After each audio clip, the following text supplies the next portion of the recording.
Sejam bem-vindos para mais um vídeo aqui no canal O Saquarema. Eu me chamo Thiago Araújo. Com uma certa reincidência, me apontam como uma figura bastante controversa. Então, na boca de liberais, libertários e afins, eu sou um proto-esquerdista filiado ao PDT e das fanfics mais extravagantes. Ao mesmo passo que qualquer pessoa mais progressista que pise próximo aqui do canal, eu provavelmente vou me tornar a reencarnação de Hitler pardo. Então, eu acho que esse tipo de vídeo é elucidativo para apresentar as posições do canal e como nós identificamos o debate público. Eu tô com um PDF aberto aqui, é um grande projeto nacional de 1998, que foi o caderno de propostas do Prona, com a candidatura de Enéas Carneiro a presidente da República.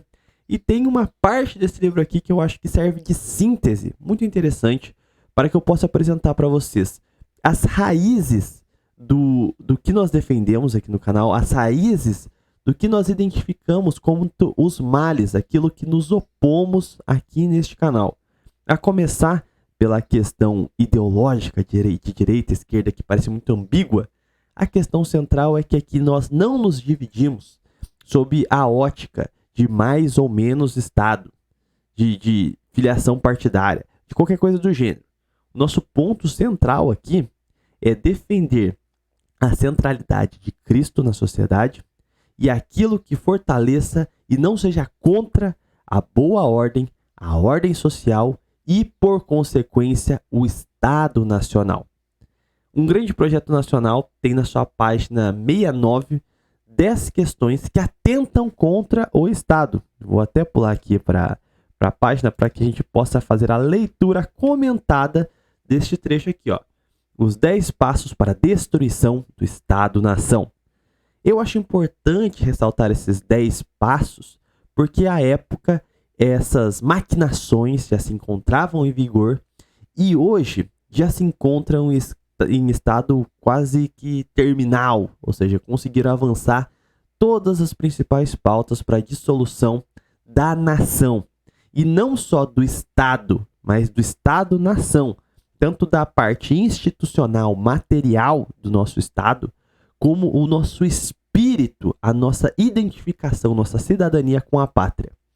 Pois bem, antes de eu iniciar a leitura aqui com vocês, gostaria só de reforçar aquelas questões básicas para a manutenção do canal e para a sua contínua expansão, para espalharmos a palavra. Então peço que vocês deixem um gostei aí no vídeo, que deixem um comentário para ajudar no algoritmo, para que o YouTube recomende esse vídeo para mais pessoas. Confire a sua inscrição se você está inscrito aí no canal. E se você quiser ajudar monetariamente, financeiramente aqui o canal, tem tanto clube de membros com vídeos exclusivos lá, algumas revisões inclusive de livros nacionalistas lá na Academia Nacionalista, como também tem a chave Pix na descrição. Lembrando também que toda sexta e sábado nós fazemos live. Tem um live Pix também, que se você quiser mandar uma mensagem para que eu leia na hora. As lives também são uma boa pedida. Pois bem, terminando de passar o meu chapéu aqui, vamos ao que interessa. Os 10 passos para a destruição do Estado-nação. Primeiro, provoca-se o descrédito de tudo que é nacional junto à população. Faz com que tudo funcione mal, até mesmo por falta de investimentos, ou entregando ao inimigo o poder de investir. Vão se deteriorando as comunicações, o transporte, o fornecimento de energia, etc. E usam todos os artifícios possíveis para dar a impressão que o único caminho é a privatização. Então, é aquela velha questão de não existe golpe novo, existem pessoas novas para cair em golpes velhos. Isso aqui define com muita precisão a percepção de toda uma juventude agora, que é os fãs do Renato Impera. Bostinho, odeio o Brasil e não sei o que, como se o Brasil sempre tivesse sido esse lamaçal de ineficiência pública e privada, como se o estrangeiro sempre fosse melhor que tudo. Se você volta na educação dos nossos avós, havia a visão do Brasil como um país do futuro, um Brasil em expansão econômica, em desenvolvimento social. As coisas funcionavam, as estatais entregavam serviços condizentes à sua época. Tanto é que se você fala com qualquer um de mais idade e pergunta justamente sobre os serviços públicos básicos, mesmo coisas extremamente básicas, por exemplo, como o fornecimento de energia, quando tudo isso era integrado à estrutura funcional e forte do Estado brasileiro, que ainda era soberano, funcionava com precisão. A partir da década de 90, nós temos o completo descaso, a precarização proposital destes serviços para estimular a própria percepção pública de entregar essas bases sólidas, palpáveis, que tão duramente foram construídas ao longo do século XX para mãos de estrangeiros e privados lobistas. E é justamente um regime que estimula esse tipo de precarização, depois é confundido com a própria nação. Ou seja, os liberais que querem justamente agravar esse processo de desmonte da sociedade, utilizam a própria democracia liberal, que é causadora desses males, como artifício, como argumento para atacar o Estado. Só que as coisas nem sempre foram assim. A sociedade já funcionou. Foi justamente a partir da implementação do ideal liberal, da democracia liberal e todas as pautas que vieram a partir de 88, que resultaram nesse desmonte. Temos solavancos, sim, na década de 80, principalmente com a quebra do padrão ouro, a desestruturação da dívida, mas não era entregando tudo na mão dos nossos inimigos que a gente ia sair desse buraco. Só que o receituário liberal, inclusive até hoje, continua enganando trouxa. Qual é? Demonizar tudo que era nacional, demonizar toda a estrutura construída por brasileiros, como se sempre fosse essa porcaria. E não que propositalmente tudo foi precarizado justamente visando a privatização para o bolso de poucos lobistas, oligopolistas.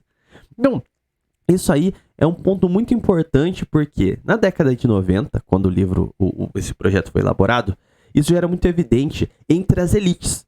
A mídia, o grande mídia mainstream, né? Então, a Globo, o Estadão, todo esse conglomerado midiático nacional em consórcio com o complô internacional, vendiam isso como a solução. Basta você pegar as propagandas neoliberais dos anos 90. Hoje, esse discurso se vende dissidente. É justamente a demonização, inclusive, da própria cidadania, do ser brasileiro.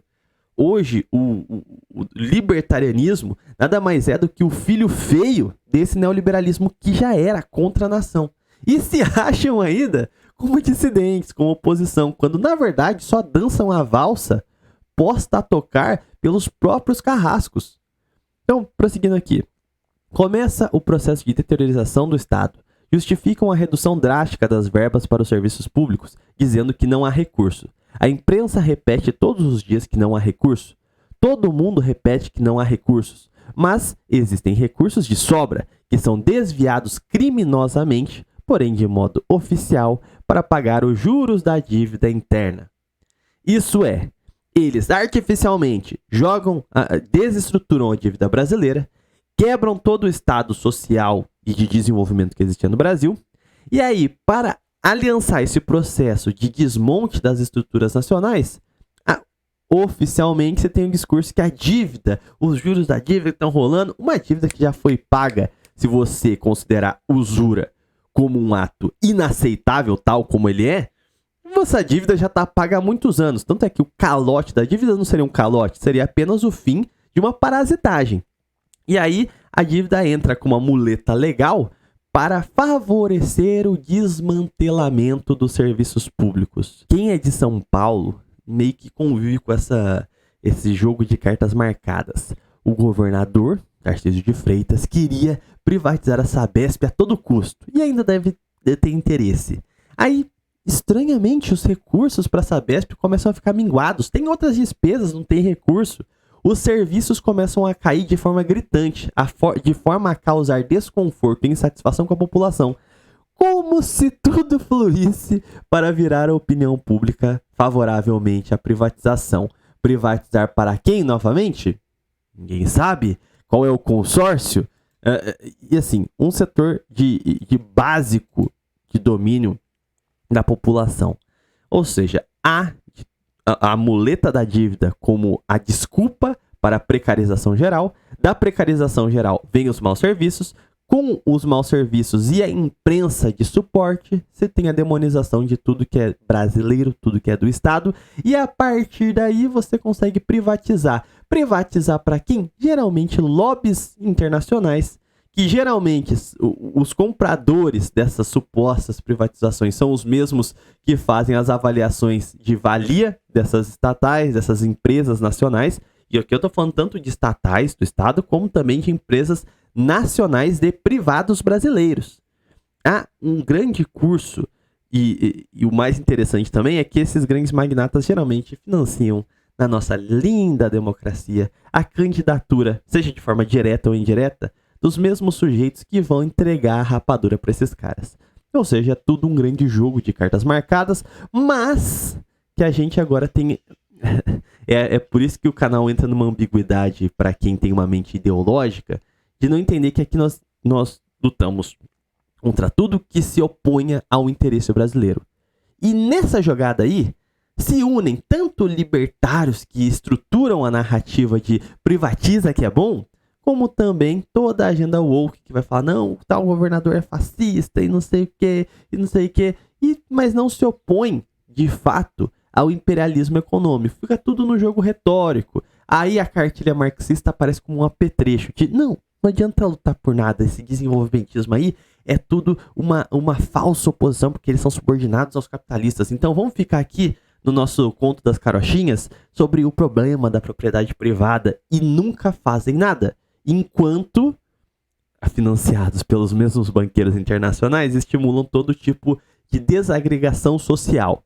Mas, prossigamos. Segundo, reduzem-se progressivamente os salários dos médicos, dos professores e da maioria dos profissionais, funcionários públicos que trabalham diretamente com o povo, criando neles uma falta de entusiasmo com o seu trabalho. Com isso, cai fragorosamente a qualidade dos serviços prestados à população, deteriorando-se os serviços básicos de educação e saúde, que são fundamentais para a existência de qualquer nação. Ou seja, você começa a quebrar as próprias hierarquias de funcionamento dos serviços públicos, você começa a desengajar os profissionais dessas áreas, e aqui eu acho que é totalmente necessário fazer uma distinção entre a caricatura do funça comissionado, que é funcionário fantasma, parará, com profissionais da linha de frente. Não sejamos grosseiros em fazer essa generalização. A partir justamente do desincentivo à profissão destes profissionais, você tem os serviços de pior qualidade, juntamente com uma estrutura desses serviços completamente precarizadas. E lógico que isso se torna um grande reduto de promoção ao serviço privado. Pois bem, terceiro, provoca-se a perda da autoestima. Os meios de comunicação só divulgam o que não presta. Exemplos de corrupção de funcionários públicos, negociatas, golpes contra o Estado, etc. Institucionaliza-se o deboche, o desrespeito à pessoa humana, aos mais velhos, à família, à igreja, aos princípios cristãos. Aqui eu acho que é o tiro certeiro. Por quê? A mídia, na era da Lava Jato, né, que queria desestabilizar o governo, ela atuava sistematicamente nessa questão de acabar com toda a autoridade do Estado Nacional. Naquele período com um certo grau de legitimidade, porque coisas erradas realmente acontecem e devem ser noticiadas. Mas a partir do momento que toda a vida pública só se resume a desgraça, como que alguém vai ter orgulho disso? Quando se oculta propositalmente todos os feitos positivos, né, internamente, seja por mãos privadas ou públicas, fica difícil que alguém realmente queira defender o regime como um todo. E aí que a gente tem um duplo problema, né, que é justamente a precarização causada pela democracia liberal, que ela foi colocada, imposta ao Brasil justamente para causar essa precarização. Aí fica um pouco indistinguível o que a mídia faz de propaganda e o que realmente é um malefício da democracia liberal.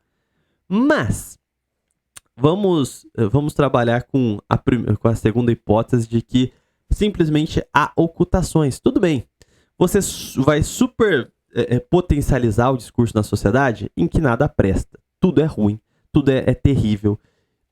É total desesperança. Só que na segunda parte é bastante interessante, porque a mesma população que torna o espírito nacional fraco é a mesma que, se por um lado, principalmente as parcelas mais à direita, batem nessa primeira parte do parágrafo, a gente vai para a segunda parte. O deboche com a pessoa humana, os mais velhos, a família, a igreja e os princípios cristãos. É o que eu digo, que não há em nenhuma escala uma real separação entre direita liberal e esquerda progressista. Porque se a direita liberal ela é a protagonista na primeira parte do parágrafo, a esquerda liberal é a protagonista no segundo, que vai trazer as narrativas que não foram citadas, inclusive, nesse parágrafo, a respeito da nossa própria consciência histórica. Ou seja, nada prestou, sempre fomos um povo colonizado, oprimido, vitimizado. Você cria um vitimismo, uma autodeteriorização da sua imagem, na qual você não se entende como um sujeito humano de respeito, você é só um coitado. Isso começa nas primeiras letras, com essa educação esquerdista que nós temos de tentar subdividir a história inteira entre opressores e oprimidos. Em segundo ponto, começa-se toda a discursiva progressista, woke. Então, você tem que atacar os mais velhos, esses tio Bolsozap aí, são um bando de vagabundo, velho louco. A família é só um regime patriarcal para oprimir a mulher. A igreja sempre perseguiu as liberdades das pessoas e sempre foi um grande vilão. Ou seja, todas as bases sólidas da sociedade são desestruturadas pela esquerda, para que depois os grandes magnatas, com esse povo tapado e sem autoestima alguma, possa tanto manobrá-los como também surrupiá-los sistematicamente. É uma via de mão dupla. Não há qualquer incongruência com as narrativas liberais para com a narrativa woke.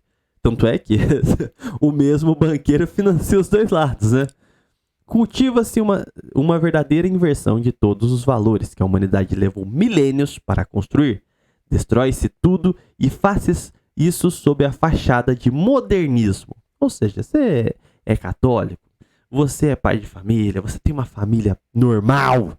Você, na verdade, é um reacionário.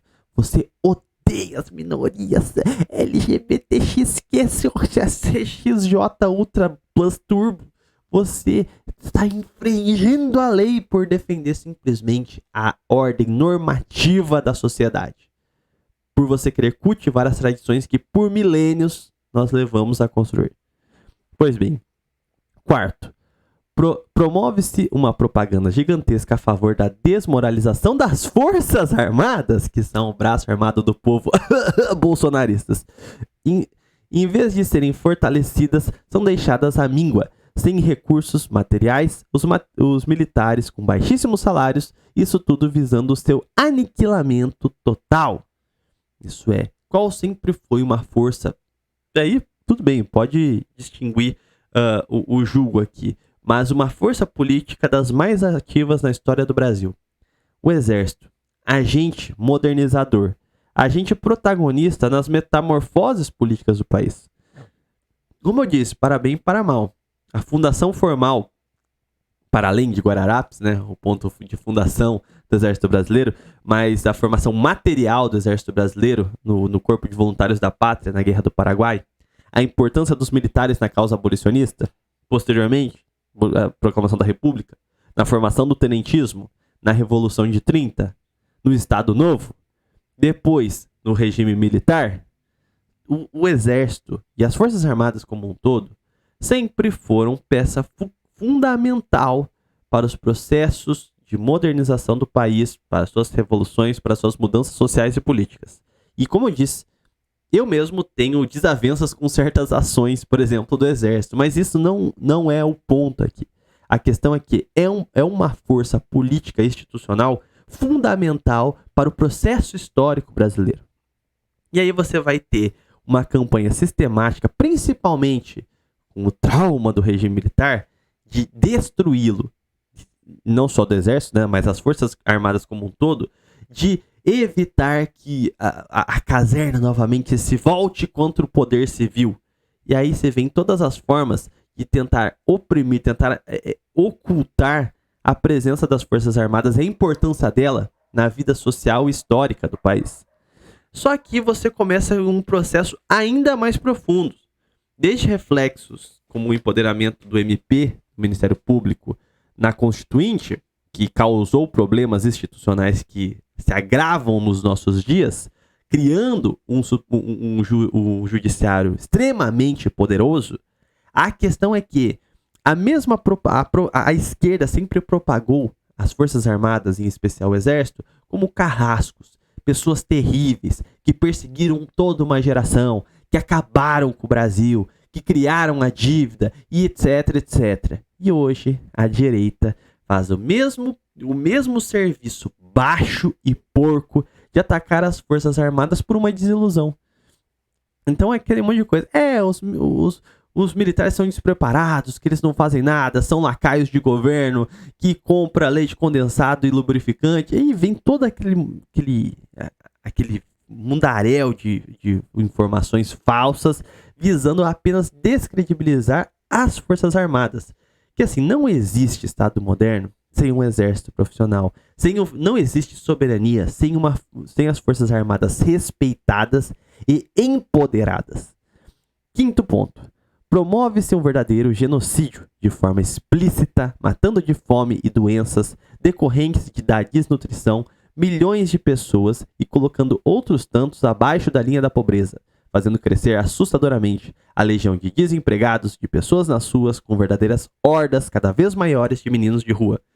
Isso aí já era uma situação muito complicada na década de 80, principalmente com a crise econômica que nós tivemos, mas se agravou e muito a pobreza. Agora eu sei que eu vou começar a ser bombardeado com xingamentos nos comentários, mas o ano em que esse projeto foi escrito foi em 98.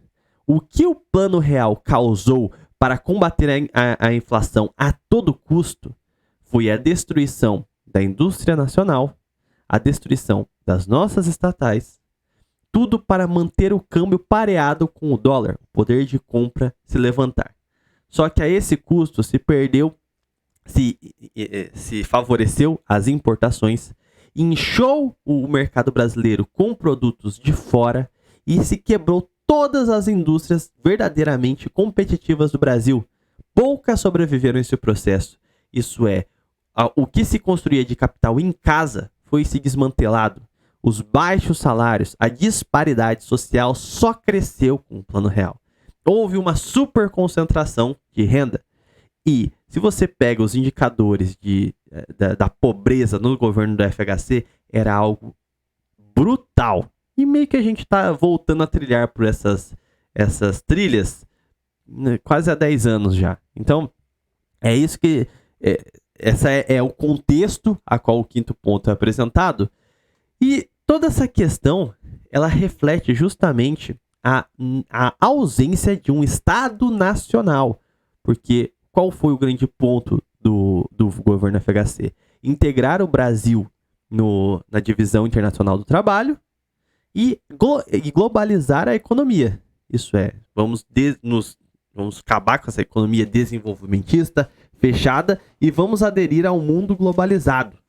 Nisso, a gente perde as nossas indústrias, perde a visão social de Estado, e é necessário criar esse grande efetivo de miseráveis, justamente a qual depois a classe média vai começar a integrar em massa, que são esse grande efetivo dos centros urbanos, que na melhor das hipóteses você é um trabalhador de 1 ou 2 salários mínimos, e na pior das hipóteses você vira um morador de rua, com o Estado simplesmente não podendo ser grande demais para auxiliar essas pessoas. Pois bem, as coisas mudaram com o assistencialismo no governo, principalmente potencializado no governo do PT, e hoje o nosso problema é um pouco, para não dizer bastante diferente, mas a realidade em si prática não mudou muita coisa.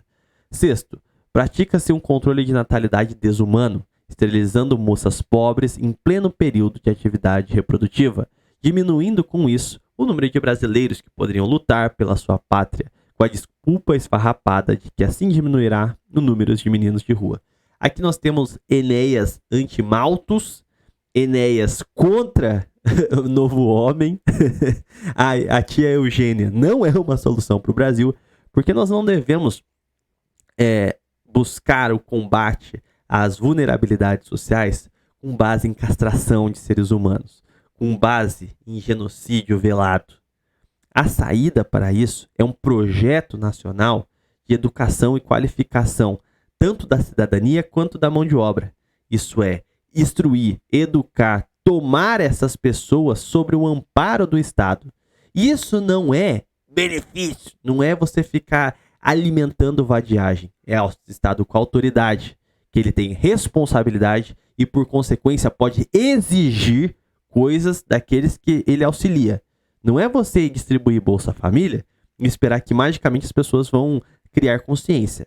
É criar contrapartidas. É ter educação sexual para essas pessoas que assim, não tem condição também de uma pessoa em posição econômica frágil querer ter 50 bilhões de filhos.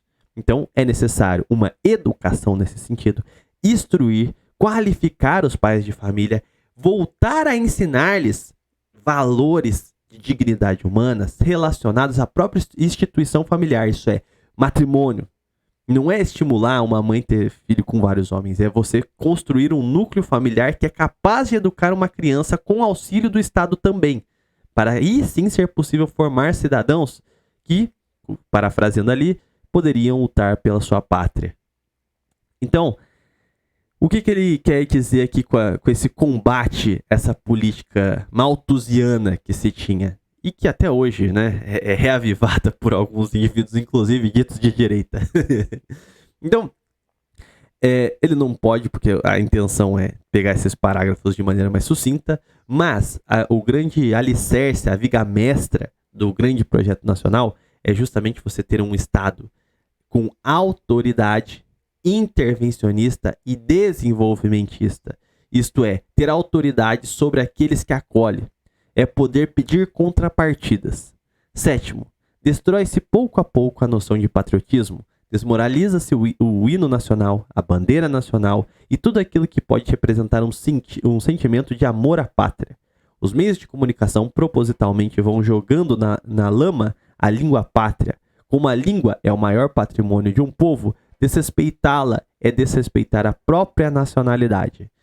Aqui, eu acho que poupam comentários, a tentativa generalizada de demonização volta àquela questão educacional da história pátria, ou seja, de você olhar para o passado como um grande conglomerado de sucessivos erros, tal como a esquerda adora propalar, e mesmo a direita também trabalha com essa metodologia que foi assim por estatizante, Estado grande, parari, parará.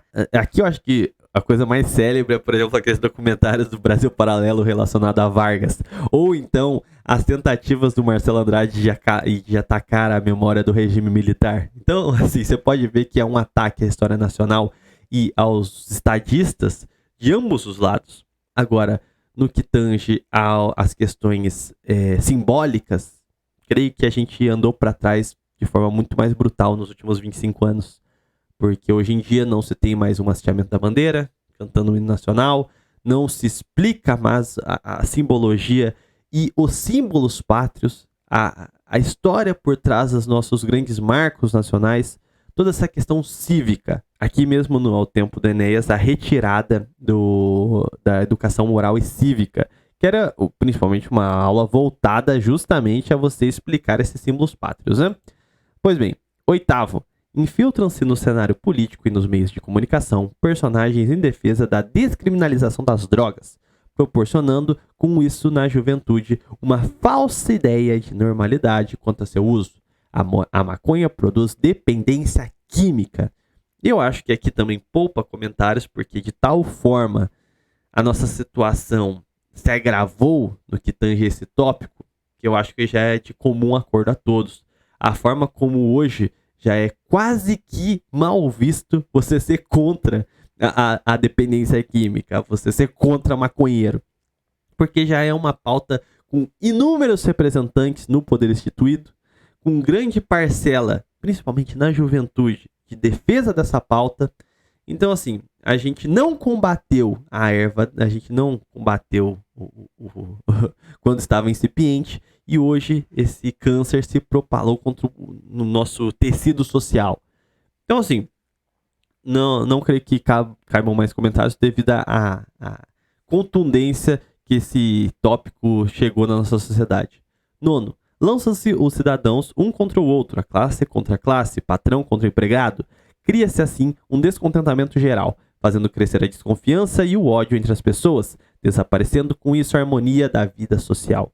Aqui era uma época em que a esquerda ainda se focava na luta de classes, o que por si só já é nocivo, uma vez que uma nação precisa buscar a harmonização através da fraternidade cristã entre as classes. Isso é, uma admissão, para não se cair em utopias, de que todos os humanos devem ser igual exatamente nas suas minúcias. As desigualdades são naturais, mas instituir uma base mínima para aqueles que não consigam as conquistas dos status superiores da sociedade. Isso é uma garantia de dignidade humana para todos. Mesmo que hajam diferenças, todos têm uma base para ter o mínimo de oportunidades na sociedade. Isso aí é previsto na doutrina social da igreja, então em outros vídeos eu aprofundo esse tópico. Se você já é macaco velho aqui do canal, você já deve estar cansado de ouvir esse meu discurso aqui. Só que é triste pensar que nesse nono tópico aqui, hoje a questão mesmo de classes sociais já caducou. Hoje vai se dividir entre as feministas contra o patriarcado, os homossexuais contra os heterossexuais, e vai para lutas cada vez mais risíveis, irrelevantes e, assim, simplesmente para capturar e criar um senso de tribalismo para pulverizar a sociedade em escalas cada vez maiores. 10º, valorizam-se passo a passo todas as normas de trabalho produtivo. Desvalorizam-se passo a passo todas as normas de trabalho produtivo. Estimulam-se todos os tipos de especulação. Meu Deus do céu, agora libertário levou uma lapada. Levando progressivamente a nação à ruína. É o culto do bezerro de ouro. Especulação. Você só ser espertão, você é um malandro quando você tá lá mexendo com a bolsa de valores, investindo em Bitcoin, ganhando sem fazer nada. Não digo que isso seja uma condição inerente do indivíduo, mas você é capturado por toda uma cultura de que você é o bom, você é o esperto, se você não tem respeito ao trabalho. Você só tá na dianteira quando você tem a riqueza fácil. Eu diria que, se para as classes médias letradas, ser um malandro é você tá lá investindo em criptomoedas, assim, você tá fazendo dinheiro no mercado de ações, etc, etc. Para as classes mais baixas, você é um malandro quando aposta no tigrinho, quando você vai em apostas esportivas e faz esse tipo de besterol naquela lógica especulativa, viciante e de apodrecimento da alma, do dinheiro fácil, do pouco apego à produção, ao trabalho real. E isso causa efeitos danosos em um possível momento de restauração e estímulo à produtividade real. Então, eu temo bastante sobre como essas pessoas, quando elas forem reinseridas em uma sociedade saudável, onde você ganha trabalhando, como elas vão se comportar? Como agentes corrosivos, porque vão perder a mamata? Não sei. Conclusão. Com a nação esfacelada, ninguém mais acreditando no trabalho, no governo, na família, na igreja, em coisa alguma, destruídas a noção de patriotismo e a autoestima, finalmente, com o povo todo convencido de que o Estado não serve para nada, libertários, que está falido, que não deve se meter em coisa alguma, que deve ser o menor possível, está justificado, a partir daí, o festival de privatizações, de entrega do patrimônio nacional. E todo o formidável patrimônio público construído após décadas de sofrimento vai se transferindo para uma minoria privilegiada de representantes legítimos do sistema financeiro internacional, os donos do mundo. Pois bem, eu acho que esse finalzinho aqui sintetiza muito bem o que nós defendemos. Toda a agenda woke é só uma forma de pulverização e quebra da mentalidade da autoestima e da noção de cidadania e de patriotismo, enquanto o discurso liberal é uma falsa dissidência a qual corrobora com o fim último das elites internacionais, que é abocanhar o máximo possível as riquezas nacionais. Pois bem, essa aqui foi a nossa leitura. Eu vou ficando por aqui. Até um próximo vídeo ou live. Falou!